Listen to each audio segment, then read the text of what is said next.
Good morning. Good morning. Thank you all for being here. We are in a crisis that calls for action. Homelessness is the #1 social service issue that is facing our region right now. There are a lot of great people that are standing up here this morning and in the audience today who have been working on this day in and day out. But it still hasn't been enough. The problem is getting worse, which means that all of us need to do better and must do better. From city government to county government to social service nonprofits to faith and community organizations, we all need to collectively do more. And this morning's about making sure that that happens. San Diegans are a compassionate people. They want to help. And their government must channel that compassion into action. And the people of San Diego are ready for solutions. And I am not going to accept anything less. One of the reasons that we've reached a critical mass on homelessness is because government entities have been looking for answers that'll make everyone happy. Staff have searched far and wide for a community that wants to house people who have been down on their luck. They've scoured block after block for an empty building that can immediately shelter hundreds of homeless individuals. There aren't any. The truth is that nothing is easy when it comes to reducing homelessness. And frankly, we can't spend any more time worrying about whether this group or that group will be offended. Lives are on the line. We need to take action. So we rolled up our sleeves and got to work. The result is that today we are announcing what we believe will be the start of a new regional effort on the issue of homelessness. The solutions are not perfect, but they are necessary. And with the support of fantastic service providers like Alpha Project, Father Joe's Villages, and Veterans Villages of San Diego, and business leaders like Peter Seidler and Dan Shea, and other members of the business community, we are going to open 3 temporary shelters that will be a bridge to housing, serving as a crucial transition point between life on the streets and a permanent home. Here, unsheltered men and women will find a safe space where they can have access to showers, beds, and most importantly, get on the path towards permanent housing. And that's what this is all about. This will represent a significant expansion of San Diego's homeless service network and one of the most immediate and effective actions that we can take to solve this crisis, with an emphasis on immediate. The 3 temporary bridge shelters will be in the following locations. Here in East Village, right here on this parking lot, just next to the Father Joe's Village campus at 14th and Commercial Streets.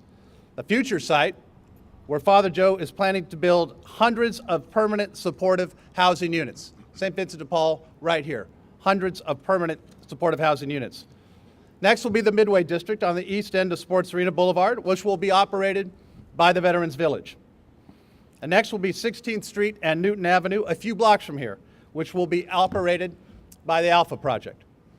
And each facility will consist of a large industrial tent with more than 100 beds and will include restrooms, showers, meals, and 24-hour security. In addition, our partners, our homeless service providers, will offer supportive services and connections to healthcare, alcohol and substance abuse counseling, and job search training. Ladies and gentlemen, opening up these clean, safe spaces is exactly what San Diego needs right now. So how much is this going to cost? And when will the shelters be open? We are working with these nonprofits to answer the specifics as we speak, to get these shelters open as soon as possible. We wanted to make this announcement as soon as it came together because this is a difficult time for our community. People on the streets who want help are suffering, and they need to know that there is a light at the end of the tunnel. The bottom line is this is going to be an investment of millions of dollars, and our goal is to have 1 or more of these shelters open by December. And if we are up and able to get them operational before then, we will. These new shelters will be in addition to the 3 homeless facilities that the city currently funds, including the current interim housing program here at Father Joe's Villages. And this indoor facility, which I worked with on the City Council to get approval, provides 350 supportive services for homeless individuals and veterans every single night of the year. And the new tent that will be placed here will provide beds for at least 100 additional folks and augment the great work that has already happened right here by Father Joe's Villages. And this is only one part of the regional solution to our homeless crisis, and we need ideas and hard work from people across the county to move the ball forward. I want to thank County Supervisor Ron Roberts and City Council Member Chris Ward, who lead the regional task force on the homelessness, for their leadership on this issue. And Councilmember Ward, as I think you know, also chairs the city's Homeless Select Committee, which is looking at a variety of other actions that we can take to address this problem. And the committee is meeting at 9 a.m. this morning. Councilmember Ward and I have had many discussions, and we agree that homelessness is not limited to downtown San Diego. We have unfortunate realities, homeless folks living throughout our region. That's why we are looking at locations outside of downtown and are placing one of the bridge shelters in the Midway District, near the County Health and Human Services Complex. And I'd similarly like to thank Councilmember Lorie Zapf, who represents Midway, for answering the call to action. I've directed staff to work with our providers and move as quickly as possible to get these bridge shelters up and running. There will be more details to come in the coming days and weeks. But let me emphasize, we have to move forward now. And I would like to particularly thank members of our business and civic and interfaith community who are here with us today. We have representatives from the San Diego Tourism Authority, the East Village Association, the San Diego Regional Chamber of Commerce, and the Downtown San Diego Partnership, all in support of this action. And it's going to be critical to have you all at the table with us as we develop even more solutions to this issue. And last but certainly not least, I want to thank our homeless service providers, Alpha Project, Father Joe's Villages, and the Veterans Village of San Diego for the tremendous work that they do every day. And now they've agreed to take on even more as we tackle this crisis head on. I thank you all for what you're doing for our community, and I want you to know that you have a very grateful mayor. And I'd also like to acknowledge the continuing efforts of Rick Gentry and everybody at the San Diego Housing Commission who oversees our city's homeless services for the remarkable work that you do day in and day out. Clean and safe spaces, hundreds of beds, compassion, and urgent action to solve this crisis. This is the path forward. This is not a sprint. This is a marathon. And today is another step, but a very big and important step in the right direction. I want to thank everybody for your determination. Thank everybody for coming together this effort. We're going to see the results that everyone deserves. And it's now my pleasure to introduce our city council member for this district, Councilmember Chris Ward, to say a few words. Chris? Thank you, Mayor, and for everyone for being here this morning. As I said earlier this week, temporary bridge structures like those that we're announcing today are critical in our response to the hepatitis A outbreak and will provide homeless San Diegans with a safe and sanitary place for refuge as we address this health emergency. Downtown has reached a dangerous tipping point, and we cannot wait for emergency action to get people off of the streets and into safe facilities. So I'm grateful that our work to build a strong collaboration has allowed so many community partners to quickly identify immediate locations that can support emergency response and the necessary programming and operations to address safety concerns while remaining focused on pathways to permanent housing. I want to thank Father Joe's here for acting quickly to make this space available during a public health emergency, and the mayor for identifying multiple locations that will allow us to provide both refuge and basic services at locations that meet the homeless where they are.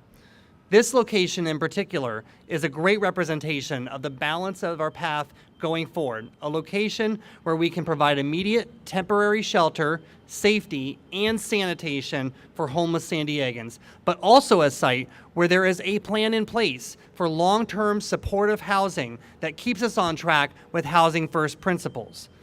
I'm encouraged that we've seen such strong collaborative response, but it's important to remember that a comprehensive health response will include experts from all levels in the region, and that today is just one piece in the full puzzle. Our county partners have been a huge asset in this response, and we'll continue to work on identifying additional resources and opportunities to provide the immediate services necessary to continue this momentum. I'm encouraged by the coalition that's come together to get this done quickly, and the clear consensus that while this is an immediate necessary step, it by no means is sufficient in and of itself. This is a stabilizing measure, and now we will continue our current work developing implementation plans for additional sites and strategies with regional stakeholders and the mayor's office. That conversation will be continuing this morning following this announcement at the Homeless Select Committee at City Hall starting at 9 a.m., including conversations about the city's shelter crisis declaration, additional steps in response to the hepatitis A outbreak, rapid housing efforts that we'll be focusing on starting in October. So thank you again to everyone who's come together to prove what we can accomplish when we share coordination and make sure that homelessness remains San Diego's #1 priority. It's clear to me that we have the capacity to address this immediate emergency and fully address our homelessness crisis. And seeing everyone here today, I'm confident that we're going to get the job done. Thank you. Thank you, Coach. Thank you, my friend. Thank you, Councilmember Ward. I want to say how much I really appreciate how much the council member has really dove headfirst in this issue. He could have said opposed any additional services in his district. Instead, he's here to be part of the solution. That's what leadership is all about, and that's why working together is so important. As we move forward, we're likely going to need more temporary bridge shelters than the 3 that we are announcing this morning. And so when we look for locations, we're going to be mindful that 2 already exist here in downtown, and we need to look to identify other locations elsewhere in the city to help provide these services. For example, I want to thank Councilmember Chris Cate for his work in identifying sites in his district that could provide and help with our homeless services. Rather than pass the buck, Councilmember Cate, just like Councilmember Ward and Zapf, here are trying to be part of the solution. That's what we need. Which brings me, of course, to Councilmember Zapf, who is doing her part by housing a temporary bridge shelter in her district. Again, Lorie, thank you for your leadership. I'd like to invite Councilmember Zapf up for a few words. Thank you. Thank you. And this has been a growing problem, and it's all across not just our city, but the state and the nation, if you're reading the articles. So here we are leading. You see this group here and our mayor, and we are taking action, and we are leading, and hopefully, once again, San Diego will lead by example. So thank you to the leadership of our mayor. Thank you to the leadership of everybody up here. And I have to tell you, as I was coming here, I thought I didn't have anything prepared to say, and I was like, what am I going to say? And as I'm standing here and I'm actually praying about it, something came to my mind, and I thought I'll put maybe a personal face on what's happening in our city. A lot of people don't know this, although I believe Bob and Amy do.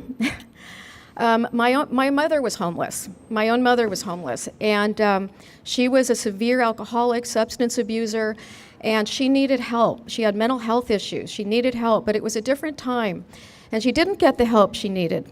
And she was out on the street, and she died at 44 years old, not getting the help she needed, and was found on the side of a freeway and taken to the hospital and never made it out. So this is more personal to me than most people understand or realize. My sister had mental illness issues. I've tried so hard to help her, but it's difficult to help people who make bad decisions. It's difficult to help people who are not thinking clearly. And as I was begging doctors to please help me help her, they said that she was making her own decisions. And I said, but the decisions she's making are killing her. And I was desperate for help. And I spent hours and hours and hours at the county, different social services, sitting on the floor waiting for my number to come up and begging for help. So I'm asking everyone, this is a crisis. I've lived it, and I've never shared that before. But, you know, I was talking to Chief Zimmerman one day about some of this stuff privately, and she said, "You were homeless." And I said, "No, I wasn't homeless. What are you talking about?" We lived in motels. We had, from motel to, relatives that would take us in. She goes, "Yeah, but you didn't have a home." And I never realized, I said, "Shelley, it wasn't until my 50s I ever realized that I was actually homeless." So this is something that I care about. I know, from how I've made it today, a lot of people don't realize where I came from. But I want to thank Amy and Bob for being able to, I've spoken to them over the years and they understand where I'm coming from. So I just wanted to share that. And thank you all for the leadership, taking care of this crisis. And we need more mental health help for people out there. Thank you.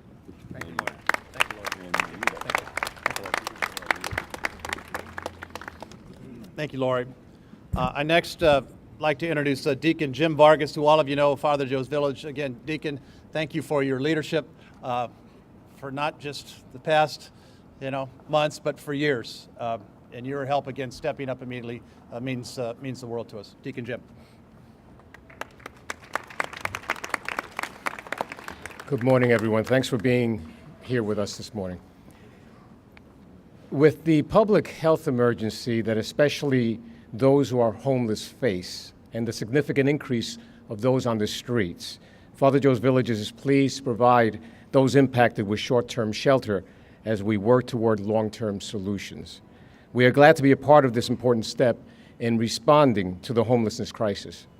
In September of next year, we look forward to expanding our effort when we remove the tent in preparation for the construction of new permanent housing on this very site here. We know that with the support from the community, everyone has the potential to succeed, and that each of us has a role to play in this important effort.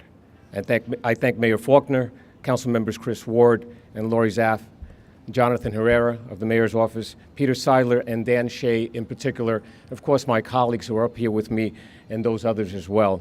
San Diego needs committed local leadership and the enduring support of business and local citizens in order to effectively address homelessness in our community.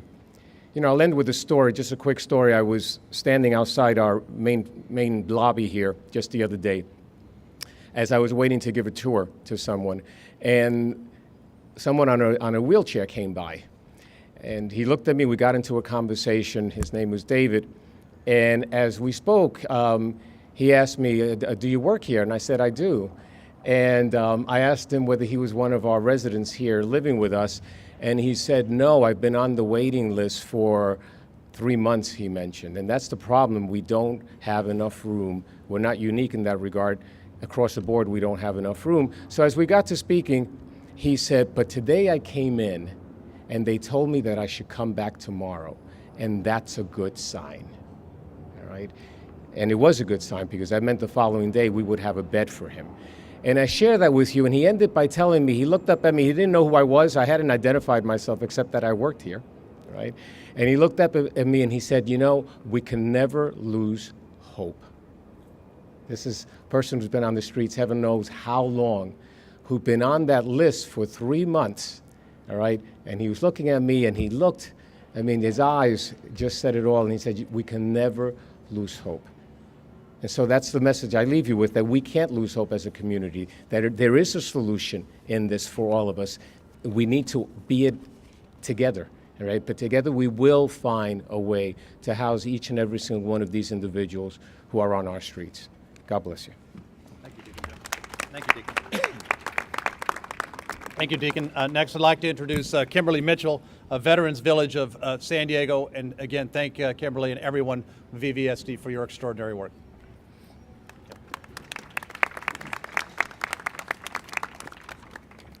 Good morning. Veterans Village of San Diego has been working for several decades to connect with America's veterans to combat their homelessness and related challenges. And today we are proud to partner with the City of San Diego to address the critical issue of homelessness that is plaguing our community. Particularly troubling is the number of veterans who have served our country over the course of the last 50 years, but now find themselves struggling on the streets of San Diego.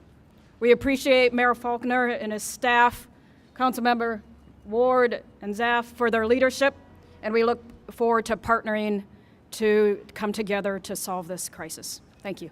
Thank you, Kimberly.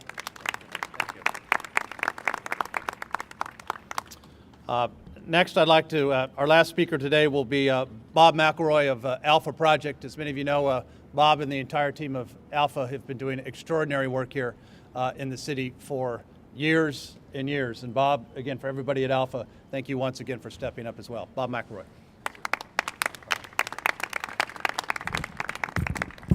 All I can say is, woo! God, we've been praying this for 2 years, and thank you guys. Thank you, and Kevin and your staff, Jonathan, Amy, and we ran around yesterday all day. We were in canyons and off freeways and looking at lots, and we were down at the stadium, and we're looking at all these places, and you guys pulled the trigger. I think we got a phone call last night about 8 o'clock that we're going to be able to do it over here on 16th and Newton as we did for 9 years. The blessing about, and how can anybody be mad about helping people? I mean, if you're a NIMBY or if you're a supporter of our organizations and homeless folks, we all want the same thing. We don't want people on the streets, amen?